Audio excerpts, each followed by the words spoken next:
মহা ঝামেলায় পড়েছেন প্রধানমন্ত্রী তারেক রহমান। পররাষ্ট্রমন্ত্রী ডক্টর খলিলুর রহমানকে তিনি কি যোগ্য মনে করে নিয়োগ দিয়েছেন, নাকি তিনি বাধ্য হয়েছেন এই নিয়োগ দিতে? সামাজিক যোগাযোগ মাধ্যমে বর্তমানে এই ব্যাপারটা নিয়ে চলছে নানান আলোচনা। সদ্য বিদায় নেওয়া অন্তর্বর্তী সরকারের নিরাপত্তা উপদেষ্টার দায়িত্ব পালনের সময় আলোচিত খলিলের এই নিয়োগে বিএনপি নেতারাও অবাক হয়েছেন বেশ।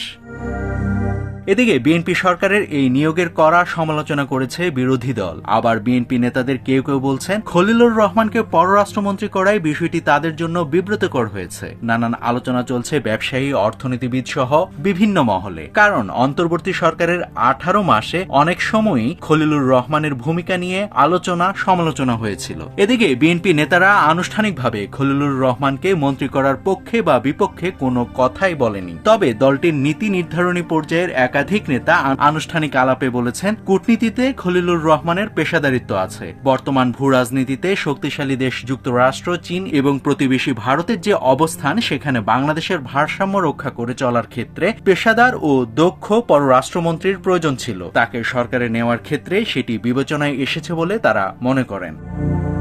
বিষয়টিকে ভিন্নভাবে দেখছেন খলিলুর রহমানের ঘনিষ্ঠ একাধিক সাবেক কূটনীতিক। তারা মনে করেন গত বছরের মাঝামাঝি সময়ে আইন শৃঙ্খলা সহ বিভিন্ন বিষয় নিয়ে অন্তর্বর্তী সরকার ব্যাপক সমালোচনার মুখে পড়েছিল। সে সময় বিএনপিও নির্বাচনের দিনক্ষণ চেয়ে আন্দোলনের হুমকি দিয়েছিল। ফলে এক ধরনের অস্থিরতা চলছিল।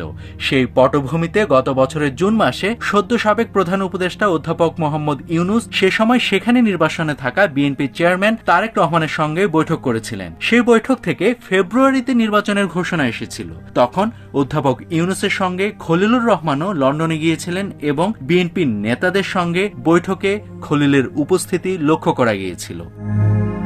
সাবেক ওই কূটনীতিকরা বলছেন সেই লন্ডন বৈঠকের সময়ই খলিলুর রহমান বিএনপির সঙ্গে তার পুরনো সম্পর্ক ঝালাই করে আসেন। এখন প্রশ্ন হচ্ছে, কোন পুরনো সম্পর্ক? 2001 সালে নির্বাচন পরিচালনার জন্য গঠিত তত্ত্বাবধায়ক সরকারের প্রধান উপদেষ্টা সাবেক প্রধান বিচারপতি লতিফুর রহমান তার একান্ত সচিব হিসেবে নিয়োগ দিয়েছিলেন খলিলুর রহমানকে। সে সময় বিএনপির নেতৃত্বের সঙ্গে খলিলুর রহমানের একটা সম্পর্ক গড়ে উঠেছিল। এদিকে লন্ডন সফরের পর থেকেই খলিলুর রহমানের সাথে তারেক রহমানের কথাবার্তা বা যোগাযোগ চলছিল বলে ধারণা করা হয়।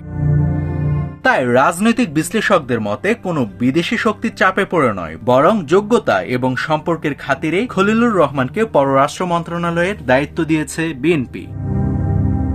নাভিদ হাসান, সোনালী নিউজ।